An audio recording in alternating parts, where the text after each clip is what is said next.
இன்னைக்கு நானும் எங்க மாமியாரும் இங்க கேரளா நிலம்பூர்ல இருக்கிற வேட்டைக்காரன் கோவிலுக்கு தான் வந்து போயிருந்தோம். இன்னைக்கு அந்த கோவில்ல எப்பவுமே வந்து பார்த்தீங்கன்னா, ஃபங்ஷன் நடக்கும்னு சொல்லியிருந்தாங்க எங்க மாமியாரு. போம்போது ஃபர்ஸ்ட்டு ஆட்டோல தான் போயிருந்தோம். அதுக்கப்புறம் போற வழியிலே வந்து பார்த்தீங்கன்னா, எங்க வீட்டுக்காரரோட ஃப்ரெண்டோட கார் வந்து எடுத்துட்டு வந்திருந்தாரு.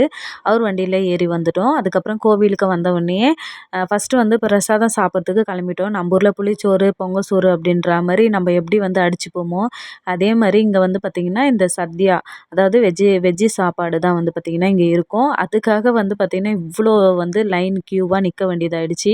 கிட்டத்தட்ட 11:30லேருந்து கரெக்ட்டா வந்து 2 மணிக்கு தான் ஒரு சீட் எப்படியோ வந்து கிடைச்சு உக்காந்தாச்சு. அதுக்கப்புறம் வாழை இலை போட்டவுடனே சோறு, சாம்பார், அதுக்கப்புறம் பொரியல், அவியல் வைக்கல. சிம்பிளா தான் செஞ்சிருந்தாங்க. ஆனா பாயாசம் மட்டும் நான் 2, 3 வாட்டி வாங்கி சாப்பிட்டேன். ஏன்னா, இந்த மட்ட அரிசி பாயாசம் கோவில்ல வந்து ரொம்ப ரொம்ப டேஸ்ட்டு சூப்பரா இருக்கும். அவ்வளோதான் சாமியும் பார்த்து முடிச்சுட்டு வீட்டுக்கு வந்தாச்சு. இந்த வீடியோ பிடிச்சிருந்தா லைக் பண்ணுங்க, சப்ஸ்கிரைப் பண்ணுங்க. வீடியோ பார்த்ததுக்கு நன்றி.